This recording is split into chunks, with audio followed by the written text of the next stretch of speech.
Ito na nga ang ating highlights update ng mga kaganapan ngayong hapon sa Akosada.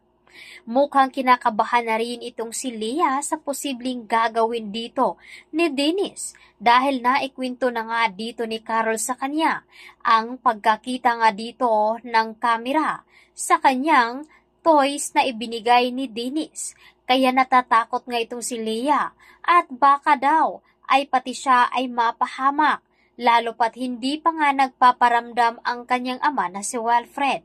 At dito na nga gagawa nga ng inumin itong si Dennis at ipainom nga dito kay Carol upang makuha ito at makatulog at madala nga ito sa bahay nila.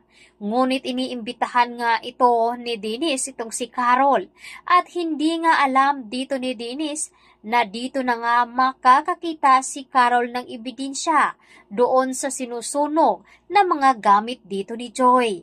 Kaya naman napapaiyak sa takot itong si Carol dahil doon nga nakumpirma na may kinalaman nga umano itong si Dennis sa nangyari dito sa dating asawa ni Wilfred. At tama nga daw ang sinabi ni Ronnie sa kanya na nandyan lamang sa tabi-tabi ang tunay na pumaslang dito kay Joy. Kaya naman naisip na nga dito ni Carol na makipagkita muli dito kay Ronnie upang itanong kung anong pa nga ba ang kanyang nalalaman tungkol sa investigasyon nga doon sa nangyari dito kay Joy. Maniniwala na nga ba itong si Carol na itong si Dennis ang punot dulo ng mastermind? Lalo pat hindi pa alam ni Carol na itong si Wilfred ay nawawala at hindi pa nga nila ito nakikita. Samantalang, hindi naman makapaniwala itong si Amber sa kanilang napag-usapan nga dito ni Tristan na mukhang ito nga si Dennis ay ang kalaguyo dito sa kanyang ina.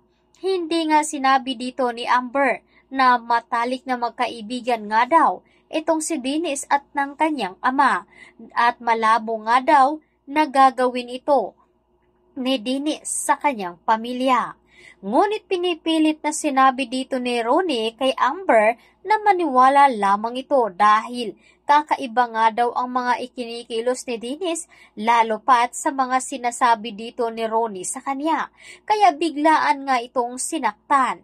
At dahil dito ay nadagdagan pa ng makita ni Carol ang kamera na inilagay doon sa laruan ng kanyang anak.